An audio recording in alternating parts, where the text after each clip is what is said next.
celui qui croit au Fils de Dieu a la vie éternelle. Donc c'est au moment où on croit en Jésus-Christ, où on l'accepte comme notre unique Seigneur et Sauveur, qu'on reçoit en héritage la vie éternelle. La vie éternelle, c'est une vie abondante.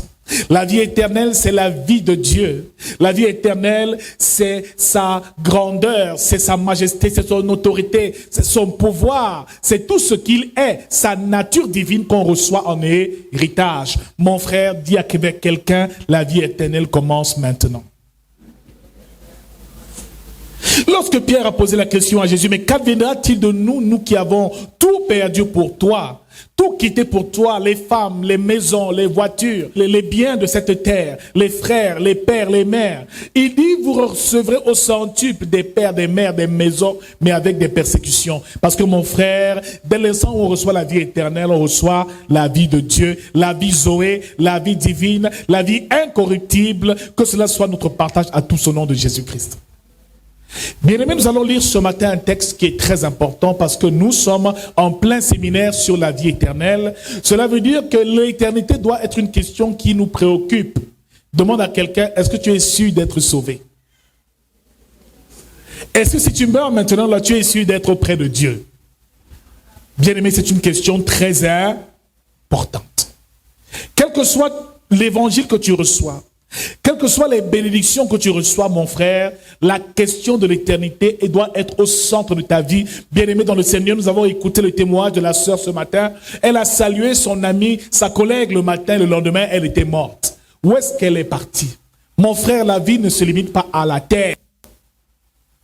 Et nous allons comprendre un mystère important sur comment avoir accès et obtenir la vie éternelle. Ouvrons nos Bibles dans Jean chapitre 3. Nous lirons du verset 1 au verset 8. Mais il y eut un homme d'entre les pharisiens, nommé Nicodème, un chef des Juifs, qui vint, lui, auprès de Jésus de nuit, et lui dit, « Rabbi, nous savons que tu es un docteur venu de Dieu. Car personne ne peut faire ces miracles que tu fais si Dieu n'est avec toi. » Jésus lui répondit, « en vérité, je te le dis, si un homme ne naît de nouveau, il ne peut voir le royaume de Dieu. » Nicodème lui dit, « comment un homme peut-il naître quand il est vieux? Peut-il rentrer dans le sein de sa mère et naître? » Jésus répondit, « en vérité, je te le dis, si un homme ne naît d'eau et d'esprit, il ne peut entrer dans le royaume de Dieu. » Le titre de ce chapitre de Jean chapitre 3 est intitulé « Entretien de Jésus avec Nicodème ». Bien-aimé, la Bible nous fait comprendre que Nicodème était un docteur de la loi. Et voyez-vous, les pharisiens sont ceux qui sont habilités, sont les pasteurs, sont les prêtres, ceux qui ont pour mission d'enseigner le peuple sur la voie de l'obéissance à Dieu. Nicodème était donc assis sur les Écritures, il avait la connaissance et c'était un homme influent. Il vient la nuit parce qu'il voulait recevoir le véritable enseignement de Jésus-Christ. Il voulait écouter une parole qui allait bâtir sa foi, bâtir sa vie chrétienne. Il voulait vivre une vie spirituelle bâtie sur une fondation solide. Il fallait que Jésus prêche la vie éternelle et Jésus, une fois de plus, le surprend. Il dit ici, si un homme ne naît de nouveau, il ne peut voir le royaume de Dieu. Nicodème était dépassé. Alors, est-ce qu'il faut que j'entre encore dans le ventre de ma mère et que je renaisse? Bien-aimé, Nicodème est docteur de la loi et il ne sait pas ces choses. Bien-aimé, il y a des choses que seul le Saint-Esprit peut te révéler. Quel que soit tes diplômes en théologie, quelles que soient les écoles bibliques que tu as fait, il y a une sagesse qui ne vient que du Saint-Esprit. Et Jésus était un docteur selon le Saint-Esprit. Il a été formé à l'école du Saint-Esprit. Bien-aimé, il se demandait, mais comment connaît-il les Écritures, lui qui n'a point étudié? Mon frère, il ne savait pas que le Saint-Esprit est l'enseignant des enseignants. Et ce jour, Nicodème devait apprendre une leçon qu'il n'avait lu dans aucun livre et dans aucune écriture, mais c'est Jésus qui parlait. Ce qui est né de la chair est chair, et ce qui est né de l'esprit est esprit. Parce que Jésus était conscient qu'il y a plusieurs sortes de naissances. Il y a la naissance physique, charnelle, quand ta mère te conçoit et puis t'accouche, te met au monde. Ça, c'est la naissance charnelle, la naissance humaine. Mais il dit, ce qui est né de la chair est chair, et ce qui est né de l'esprit est esprit. Tout être est né de la chair, né de l'union entre un homme et une femme. C'est la naissance naturelle. Mais Jésus voulait amener Nicodème dans un niveau spirituel encore plus avancé. Il dit au verset 8, le vent souffle où il veut. Il va où il veut. Et tu ne sais d'où il vient, ni où il va. Il en est ainsi de l'homme qui est né de l'esprit. Nicodème dit, comment cela peut-il se faire? Bien-aimé dans le Seigneur, il y a des enseignements que tu ne peux recevoir que lorsque le Saint-Esprit a ouvert ton intelligence. Des réponses que tu ne peux recevoir que lorsque Dieu t'ouvre ton intelligence. Bien-aimé dans le Seigneur, pour hériter de la vie éternelle, il faut premièrement naître de nouveau. Bien-aimé, rassure-toi que tu es né de nouveau. Maintenant, comment naître de nouveau? Que veut dire naître de nouveau? Mon frère, ma soeur, la nouvelle naissance est quelque chose de très important dans la vie de tout chrétien. Quelle que soit la parole que tu prêches, quelle que soit l'église où tu vas, rassure-toi d'abord d'une chose, c'est que tu sois né de nouveau. Car il dit, celui qui est né de nouveau ne verra le royaume des cieux. Tu n'es pas né de nouveau, tu n'auras pas la vie éternelle. Ce matin, nous allons parler de la nouvelle naissance. Nous allons répondre à cette question sur comment naître de nouveau. Comment être sûr qu'on est né de nouveau aux yeux de Dieu et quelles sont les étapes qui nous permettent réellement de naître de nouveau. Mon frère, tu peux être pasteur, docteur, évangéliste. Tant que tu n'es pas né de nouveau, tu ne seras au nom jamais sauvé. Quel que soit l'argent que tu as, quels que soient les postes et les fonctions que tu occupes, quel que soit le fait, même si tu fais le protocole à l'église, même si tu chantes à la chorale, même si tu es dans le groupe d'intercession très engagé, il faut d'abord que tu naisses de nouveau. Qu'est-ce que c'est donc que naître de nouveau? Naître de nouveau veut dire naître de l'esprit. Naître de nouveau veut dire naître de l'esprit. Naître de nouveau veut dire aussi naître de Dieu. Car il dit, si un homme ne naît d'eau et d'esprit, il ne peut entrer dans le royaume des dieux. Il dit, il en est ainsi de tout homme qui est né de l'esprit. Donc, bien-aimé dans le Seigneur, naître de nouveau veut dire naître de l'esprit. Naître de Dieu. Pendant ta vie naturelle, tu es né de l'union entre un père biologique et une mère. Mais maintenant, celui qui déposera sa semence en toi te fera naître de son esprit. Dis avec moi, naître de nouveau, c'est naître de Dieu. Comme une femme reçoit la semence d'un homme, tu dois recevoir la semence de Dieu en toi qui va grandir et qui te permettra effectivement de naître. Jean chapitre 3 verset 9 nous dit, quiconque est né de Dieu ne pratique pas le péché. Quiconque né de Dieu ne pratique pas le péché. Mon frère, ma soeur, comme une personne née par un homme et une femme voit le jour par la semence d'un homme, la semence doit être déposée dans ton esprit, par la suite doit grandir jusqu'à ce que tu naisses réellement de nouveau. Alléluia. Bien-aimé dans le Seigneur, naître de nouveau est un mystère. La nouvelle naissance, nous devons donc comprendre que c'est un processus. Ce n'est pas à l'instant qu'on reçoit Christ qu'on est de nouveau. Alléluia. On reçoit la semence, c'est par la suite cette semence qui va grandir, et par la suite, cela donnera naissance à un homme nouveau. Et c'est pour ça qu'on dit les choses anciennes sont passées et voici toute chose devient nouvelle. Naître de nouveau veut dire naître de Dieu, veut dire naître de l'Esprit de Dieu. Comme l'ange a rencontré Marie, c'est par l'Esprit de Dieu que Jésus est venu au monde et elle a donné naissance à un enfant. Mon frère, je déclare que tu dois aussi naître de l'Esprit de Dieu, naître du sein de Dieu, naître des entrailles de Dieu au nom de Jésus-Christ. Bien-aimé, naître de nouveau aussi, c'est numéro 3, recevoir, nous avons dit, la semence de Dieu dans son esprit humain. Quand ton esprit reçoit la semence de Dieu, c'est ça naître de nouveau.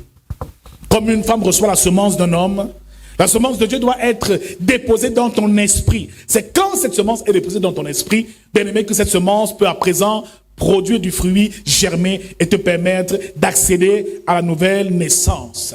Bien aimé, naître de nouveau, c'est donc l'Esprit de Dieu qui féconde ton esprit humain. L'Esprit de Dieu qui féconde ton esprit humain. Pas le spermatozoïde qui féconde l'ovule, mais l'Esprit de Dieu qui féconde l'esprit humain. Alors il est important de découvrir où se déroule cette nouvelle naissance. Le lieu et le siège de la nouvelle naissance. Quand tu nais de nouveau, retiens-le et retenons-le une fois pour toutes, c'est que tu nais de nouveau dans ton esprit. 1 Jean chapitre 3 verset 9 nous dit que quiconque est né de Dieu ne pratique pas le péché. Mais mon frère, nous sommes devenus enfants de Dieu, mais nous péchons encore. Tu peux même avoir reçu ton baptême par immersion et ne pas être né de nouveau. Je vais choquer quelqu'un ce matin. Tu peux avoir reçu toutes les sortes de baptêmes possibles, mais tu n'es pas né de nouveau, parce qu'en toi, il n'y a aucune semence qui ait été déposée. Jean chapitre 1 au verset 12 nous dit au verset 13, « Mais à tous ceux qui l'ont reçu, il leur a donné le pouvoir de devenir enfants de Dieu, lesquels sont nés ni du sang, ni de la volonté de la chair, ni de la volonté de l'homme, mais de la volonté de Dieu. » Mais de Dieu. Alléluia. Donc on ne naît pas de nouveau parce qu'on veut naître de nouveau. Cela ne découle pas de la volonté de l'homme. Tu peux le vouloir. Mais cela n'est pas possible simplement parce que tu le veux. Parce qu'on ne naît pas de nouveau. On ne devient pas enfant de Dieu par sa propre volonté. On ne naît pas de nouveau par le sang. Cela veut dire que parce que ton père était né de nouveau, parce que ton père était enfant de Dieu, ta mère est enfant de Dieu, toi aussi tu es enfant de Dieu. C'est une erreur. C'est pas parce que tes parents sont chrétiens que toi aussi tu es chrétien. La nouvelle naissance n'est pas un héritage. Il dit ni de la volonté de la chair. Cela veut dire parce que tu veux le faire, tu le fais. Ni de la volonté du sang, ni de la volonté de l'homme. Bien aimé, il y a des personnes qui veulent te forcer à naître de nouveau. On ne force pas quelqu'un à naître de nouveau. Cela émane pleinement de la volonté de Dieu et du désir de Dieu. Alléluia. On naît de nouveau dans son esprit. La nouvelle naissance ne concerne pas ton âme, ne concerne pas ton corps. Ce qui veut dire que la première chose, c'est d'abord que ton esprit est fécondé par l'Esprit de Dieu. À ce moment-là, tu deviens enfant de Dieu. Mais tu peux devenir enfant de Dieu, mais tu aimes encore voler. Tu aimes encore tricher. Tu aimes encore faire le péché, les abominations. Bien aimé, après la nouvelle naissance, l'étape qui suit, c'est la conversion. Parce qu'il faut que l'Esprit de Dieu qui est entré et qui agit en toi touche maintenant ton cœur, ton âme et soumet réellement ta chair et ton corps. Bien-aimé dans le Seigneur, la nouvelle naissance est quelque chose de spirituel.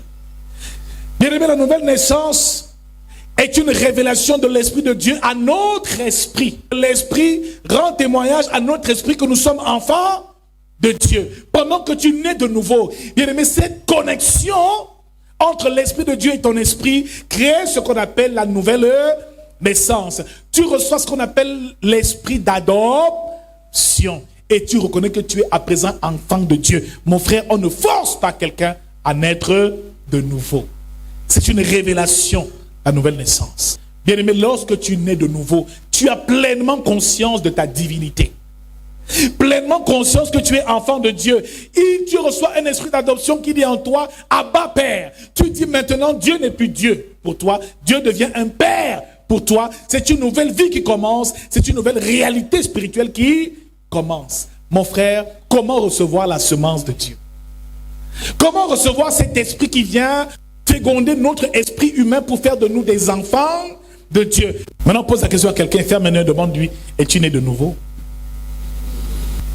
Te voilà qui lit la Bible, qui prêche l'évangile, est-ce que tu es né de nouveau? Te voilà qui va à l'évangélisation, est-ce que tu es né de? Te voilà qui va dans les eaux de baptême, est-ce que tu es né de? Est-ce que la semence de Dieu a été déposée en toi? Est-ce que l'Esprit de Dieu a visité ton esprit? Est-ce qu'en toi, il y a un esprit qui crie Abba, qui crie Père, Père? Parce que c'est une révélation de l'Esprit de Dieu à notre esprit. On ne naît pas de nouveau dans sa chair, dans son sang, par sa volonté, par soi-même, parce qu'on veut naître de nouveau. On ne force pas quelqu'un à naître de nouveau. On est de nouveau, un point, c'est tout. Qui est un peu choqué ce matin? Qui est un peu choqué ce matin? Moi-même, ça me choque ce matin. Il y a beaucoup qui sont même serviteurs de Dieu, mais qui ne sont pas nés de nouveau. Alors nous allons voir rapidement les étapes de la nouvelle naissance. Comment faire pour naître de nouveau? Mon frère, ma soeur, il faut que tu écrives ça. Ça va t'aider pour ta vie. Et ça va aider beaucoup d'autres personnes dans ta vie.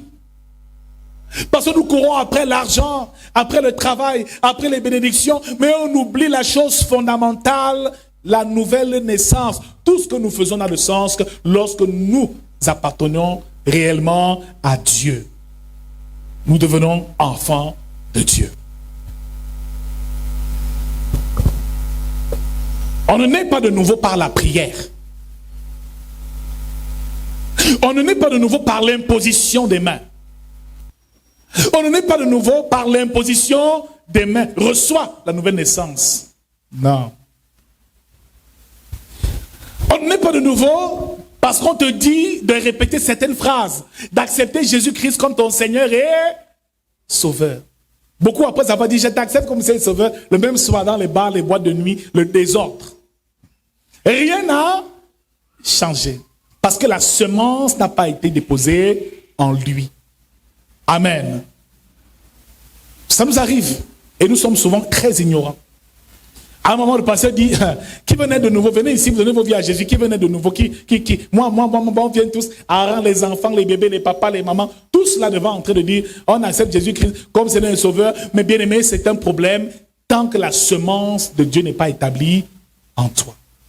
Éphésiens chapitre 2, verset 8 nous dit, c'est par la grâce que nous sommes sauvés au moyen de la foi, et cela ne vient pas de nous, c'est le don de Dieu.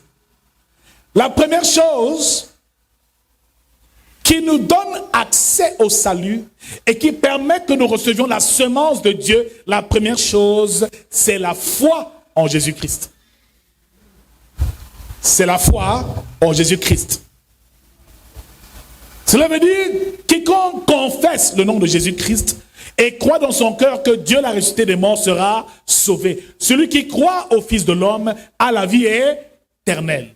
Il faut avoir foi en Jésus-Christ. Alléluia.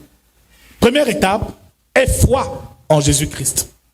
La deuxième étape maintenant, c'est qu'il faut absolument que tu reçoives la semence de Dieu en toi. Cette semence, c'est la parole de Dieu. Bien aimé, en réalité, on est sauvé en écoutant la parole de Dieu. Plus tu vas écouter la parole de Dieu, plus tu vas écouter l'évangile, et plus cela va t'amener à la nouvelle naissance, à l'Esprit de Dieu qui va réellement t'habiter, parce que la véritable semence, c'est la parole de Dieu. Pas n'importe quelle parole, la parole de l'évangile. C'est elle qui amène à la nouvelle naissance. Mon frère, on ne naît pas de nouveau le même jour. Comme on ne naît pas et sort du ventre de sa mère le même jour. Il y a un temps où la semence agit en toi, mais il y a un temps maintenant où la semence produit du fruit. Et lorsque cette semence produit du fruit, c'est la nouvelle naissance. Première chose est foi en Jésus-Christ. Deuxième chose, écoutent la parole. Certains s'amusent avec la parole de Dieu. Certains s'amusent avec l'évangile. Il n'y a que la parole qui peut te donner la vie. Et Jean chapitre 1 nous dit encore, en elle était la vie. Cette vie était la lumière des hommes. Donc il n'y a que la parole qui peut donner la vie à tous ceux qui étaient morts. Mon frère, avant de recevoir Christ, tu étais mort. Ce qui permettra à ce que la vie divine agisse en toi, c'est numéro 2, la parole de Dieu. On est de nouveau au fur et à mesure qu'on écoute la parole de Dieu. Ne viens pas à l'église. Aux enseignements bibliques, ne viens rien écouter. Tu ne naîtras jamais de nouveau. Il n'y a que la parole qui peut te permettre de naître réellement de nouveau. Tous ceux qui sont amoureux de la parole de Dieu, qui l'écoutent, qui la méditent de jour et nuit, qui la mettent en pratique, finiront par naître de nouveau. Parce qu'il y a un genre de parole qu'il faut écouter pour que ton esprit se réveille et pour que la vie divine agisse en toi. Ne te borne pas simplement à l'écouter le dimanche. Il faut en priorité l'étudier. Étudie minutieusement la parole de Dieu. Ce n'est pas réservé seulement aux pasteurs qui prêchent le dimanche. Écris chaque verset, rentre à la maison, étudier, méditer, contempler, adorer cette parole. Parce que cette parole, c'est Dieu lui-même. Cette parole, c'est la semence de Dieu. Il faut qu'elle soit établie en toi. Celui qui naît de nouveau a un amour pour cette parole. Tu ne peux pas dire que tu aimes Dieu et tu es éloigné de sa parole. Certains n'arrivent pas encore à lire leur Bible. C'est le signe qu'ils ne sont pas encore nés de nouveau. Certains, lorsqu'on prêche l'évangile, ça les endort, ça les fatigue. Ça veut dire qu'ils ne sont pas nés de nouveau. Désirez comme des enfants nouveau-nés le lait spirituel et pur, afin que par lui vous croissiez pour le salut. Mon frère, un bébé qui naît de nouveau a envie de boire le lait de son père. Le lait là, c'est la parole. Quand le bébé naît, il commence à chercher le sein de sa mère. Mais quand tu diriges le sein, il commence à boire. Et puis il boit, il grandit. Beaucoup de chrétiens ne se nourrissent pas de cette parole-là. C'est un signe qu'ils ne sont pas nés de nouveau. C'est un vrai problème. La nouvelle naissance suscite en toi le désir de lire cette parole, de l'écouter, de te nourrir de cette parole chaque jour. Comme on le disait ce matin, on se nourrit de nourriture solide, de la bonne nourriture, du plantain, du couscous. Mais notre esprit a besoin d'être nourri, car l'homme n'est pas seulement fait de chair, mais aussi d'esprit. Que ton esprit se nourrit de cette parole chaque jour. Médite les saintes écritures et vis dans cette parole et laisse la parole de Dieu vivre en toi. Bien-aimés dans le Seigneur, on est de nouveau quand on écoute la parole de Dieu. Car la Bible nous dit que la foi vient de ce qu'on entend. Et ce qu'on entend vient de la parole de Dieu. On est de nouveau en ayant foi en Jésus-Christ. Mais comment manifester la foi et développer la foi? C'est en écoutant deuxièmement la parole de Dieu. Plus tu vas l'écouter, plus la naissance va se faire.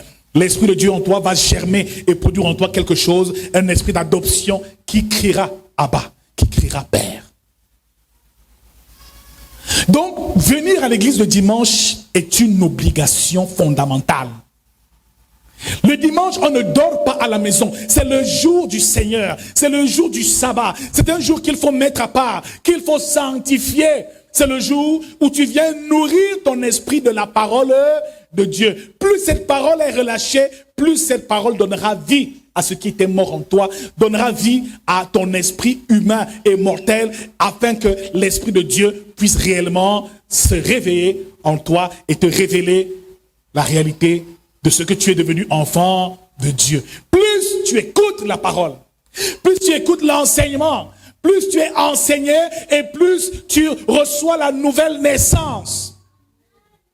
Ça ne se fait pas en un jour, ma sœur. Toi qui viens ici seulement une fois par épisode, et généralement c'est le vendredi quand il y a la délivrance, ça veut dire que tu n'as rien compris. Quand tu viens à l'église, tu n'as pas de cahier de bic pour écrire chacune des paroles qui est déclarée, qui doivent donner la vie à ton esprit. Tu n'as rien compris. Mon frère, il faut que tu naisses de nouveau. Sinon, tu ne verras jamais le royaume de Dieu. Pour nous même venir à l'église le dimanche, c'est un problème. Bien-aimé dans le Seigneur, ne pas venir et honorer le jour du sabbat, c'est un péché grave. Pour une chose comme celle-là, tu peux être maudit par Dieu totalement. Parce qu'il a sanctifié le septième jour. Il a tout créé en 6 jours. Le septième jour, il s'est reposé de son œuvre. C'est le jour du sabbat. Un jour où tu ne dois pas faire certains travaux. Médite la parole. Même si ton mari te dit que oh, fais-moi non, dis non, pardon, je ne peux pas samedi pour que dimanche j'ai le temps d'aller à mon culte, écouter la parole de Dieu. C'est comme ça qu'il faut avoir des bonnes habitudes et cela te conduira à la nouvelle naissance. On est dans nos nouveaux au fur et à mesure qu'on écoute la parole de Dieu, qu'on reçoit l'enseignement. Cela illumine notre être et notre esprit au nom de Jésus-Christ. Acte chapitre 2 au verset 42 nous dit, il reçut la parole et fut baptisé le même jour. 1 Corinthiens chapitre 1 au verset 21 nous dit, il a plu à Dieu de sauver les croyants par la folie de la prédication. Jacques chapitre 1 au verset 18, il nous a engendrés selon sa volonté par la parole de vérité, afin que nous soyons en quelque sorte les prémices de ces créatures. Et 1 Pierre 1 verset 23, puisque vous avez été régénérés, non par une semence corruptible, mais par une semence incorruptible, par la parole vivante et permanente de Dieu. Nous verrons le moment venu quel type de parole il faut écouter. Quel enseignement il faut écouter pour naître de nouveau. Quand on prêche sur le miracle, ça ne te donne pas le salut. Quand on prêche sur la guérison, ça ne donne pas le salut. Nous saurons par la suite quelle parole permet d'amener une âme au salut. Alléluia.